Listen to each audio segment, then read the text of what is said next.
Hi, it's Tim from bn-games.com, and we're here doing another classic capture. Today, this is Stunt Race FX on the Super Nintendo. Yep. One of my favorite racing games of all time. Fuck, those were some angry vehicles. Fuck yeah.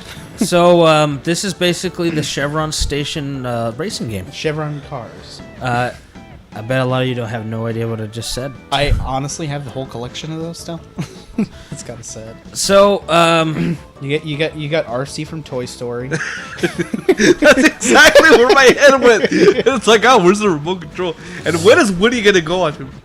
it's actually pretty good, close to the time frame. Yeah. So it is one of the Super Nintendo's few FX games, the FX chip, which allowed rudimentary 3D graphics.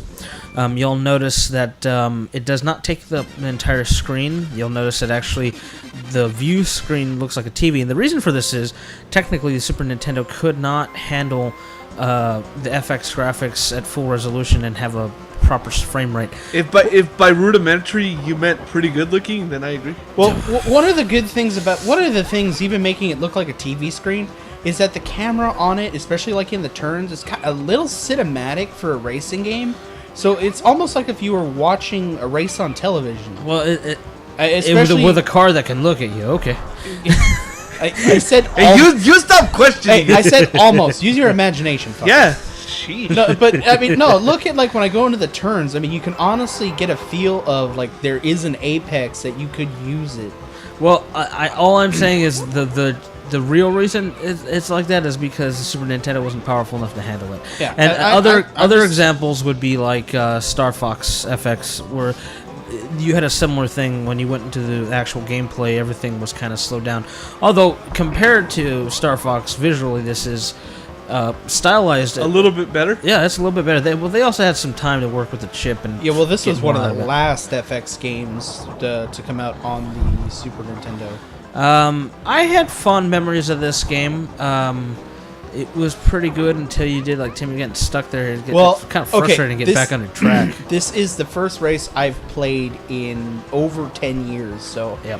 I had spent, a little slack. Before this, I had spent like maybe 5 minutes getting used to the controls and how it handled again, and that's why like I'm trying to play it like Gran Turismo almost. Yeah. It's like I'm trying to hug the quarter. I'm trying to break into the turns. You should probably tell your car not to look back at you because it's pretty dangerous. But he likes me. Yeah. Stay looking at the road. There's Mario. Hey, you can't help that he's trying to check out Timmy. Yeah, that was another thing. They had little advertisements for other Nintendo games, something they would continue to do afterwards. I know one of the other levels, I don't know if we show it, has like Star Fox and Link. For some reason, the tracks are always called FX. And look, goal. It's like soccer. So, yeah, I mean, it was a decent game. I like all the little drawings, like those little things. In fact, I would have probably preferred the game if it was more hand-drawn like that, yeah. I mean, the 3D effect definitely gives it its own style. Because as a racing game, it's okay. I mean, it's not... Yeah, and even here in, like, the stunt tracks, it's not really stunt. It's checkpointing. Yeah, that's exactly. And you can play this, I believe you can play this with another person? Yeah, you can play 2 players because there's a battle one where you actually ram each other. And the frame rate is horrible. There's also the RC tracks, which we don't show here because they're really hard to get to.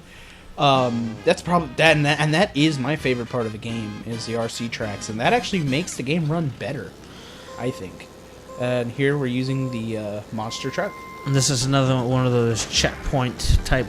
Although you get the stars, so it's semi-checkpoint. It's more. Well, there are still checkpoints in between, but the thing is you know, you have to hit all the stars. Yeah.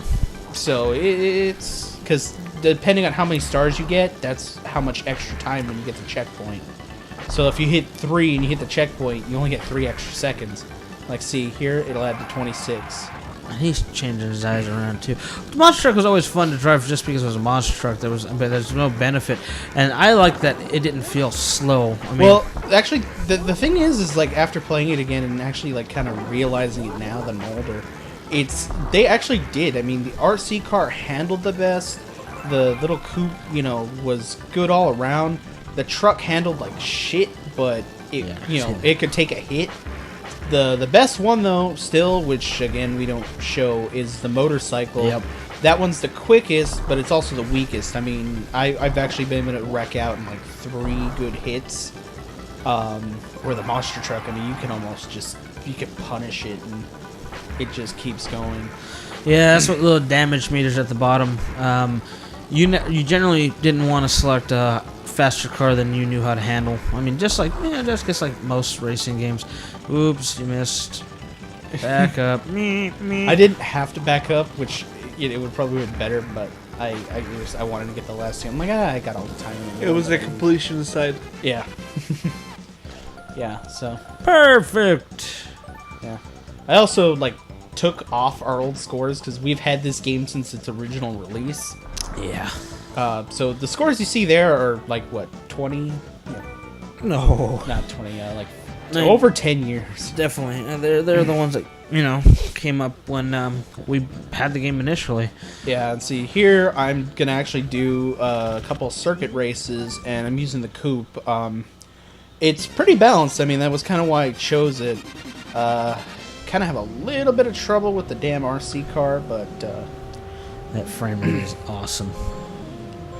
So this game is not highly sought out by collectors. You actually generally find this game for $5 to $7. It actually was really common, or it is really common on like eBay and collector sites and stuff as a pickup. Even in box, this thing doesn't go for a lot. In box, I've seen it for about $7 at the cheapest. I would say though, compared to all the other FX games, this is probably the more sought out game. I think the least one that I know of is Dirt Tracks FX, which was a motorcycle game that used FX shit. There were very few, and they were not other than Star Fox. People, none of them really took off. Yeah, except for Star Fox. You can say Star Fox had its day. Star Fox definitely, but as far as the rest of the FX games, you don't really hear about them. I mean, if you do hear about one, it's usually Stunt Race. But like Dirt Tracks, it wasn't very popular, especially, I mean, it was a decent game. Well, it wasn't super popular with developers as well because it was an extra cost. I mean, Yeah. you had to add that chip to every cartridge. They had a similar issue with the Mega Man X games, 2 and 3 specifically. They used some variants to allow like transparent sprites and stuff like that, yeah. and those and the 3D wire models. There were some things that it used something similar, it added to the cost of the manufacture of the cartridge. Yeah, no, In fact, I would say that Mega Man X3, even though it was late in the Super Nintendo cycle, that pretty much made that game a collector's item because they printed so few just due the production costs to get those carts off the ground because of that that technology. And these right here, these games were, like I said, they weren't. Not that they weren't popular. I mean, Stunt Race had its thing on Nintendo Power, and it did okay. And like I said, Star Fox had its thing. But what else do you know that you've ever heard of that?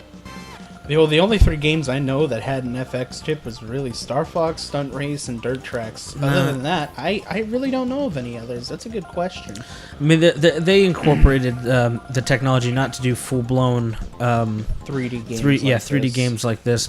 And I know there were complaints at the time. Why isn't it full screen? Why do I have to play the smaller screen?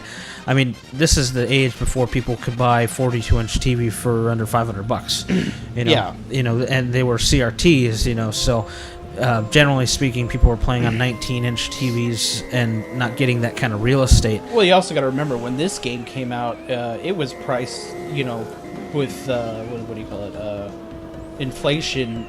This game was priced about what a PS3 game costs these days. Yeah, I believe they were pretty high for the day. This is my favorite level from this game, though. When you go in the water. The tunnel. Yeah. And I mean, some people kind of say, well, why can a game like F-Zero on the Super Nintendo look and play like that, and you have this looking all blocky? It's just due to the limitations in the hardware. Yeah, well, I mean, I honestly think, it's a little chuggy and that, but I still think for what it is and what it's on and how it plays and the concept, it's just, I've always liked it. It's always been one of my favorite racing games. I will say that it is not replayable. in this day and age. Yeah, no, I mean, it'll still, like, I still continue to say, like I said, that's one of my favorites, but it is one of those ones that is just kind of, after playing games like Gran Turismo and that, I just... That's an unfair comparison, Timmy. No, I'm just saying, the racing, because, okay, say even like Need for Speed or Midnight Club. After playing the super realistic simulation Well, no, game. I'm just saying, well, if you're getting my point, I'm saying you really can't go back to a game like this. My biggest issue with it is the performance. The general, just it feels sloppy to a certain extent, and then I know the technical reasons why, but I just like... The one thing I can't really get past, especially now, is kind of the draw distance. Especially like when you come out of the tunnel, it looks like that's it. There's nothing else there. You're just gonna crash into a wall. Yeah. And then it's like all of a sudden, yeah, cut in. I mean, the transition's nice. It's just, you can't really see it coming. And again, I mean, I know it's the limitations of the system, but that's what I'm just saying. It's just like, it's one of those things you really can't go back to. We're being apologists. Marco, did you ever play this as a kid? Yep, in fact, I played it here with you guys too. Yeah. And? I like it. I mean, I know that it looks a bit cartoonish, but I think it actually looks pretty fucking good for what it is. Yeah. The 3D, the 3D kind of design they did looks very cartoonish, which works for it, I think. I mean, I know there's some parts where it chugs a little bit, but I think it's actually handling really well here, considering all the objects that are going by. I would kind of say the way it handles and the way it looks, it's like a prototype Cruisin' USA. Yeah. Yeah, that would be a good way. And Cruisin' USA is a damn good that's game. where this game gets you also. This has a freaking... I want to say rubber band AI, yeah. It has that where just like, I was in first, and then all of a sudden, right at the finish line, second. Luckily, it still lets you move on. This is probably the hardest car to control in the game, and it's because it's a semi. And you can only use it. You can only use it here on the bonus track. I mean, I always wanted to race it in a regular track. I remember when they said, "Oh, you get to drive the semi," and I'm like, "Fuck yeah!" And then you drive it, and you're like, "Wow, this is pretty terrible." This is a predecessor to 18-wheeler. Yeah, well, at least this is working compared to 18-wheeler. Jeez. Wait till I get into the turn. No, even then. Especially the camera on it, it makes it really hard to judge.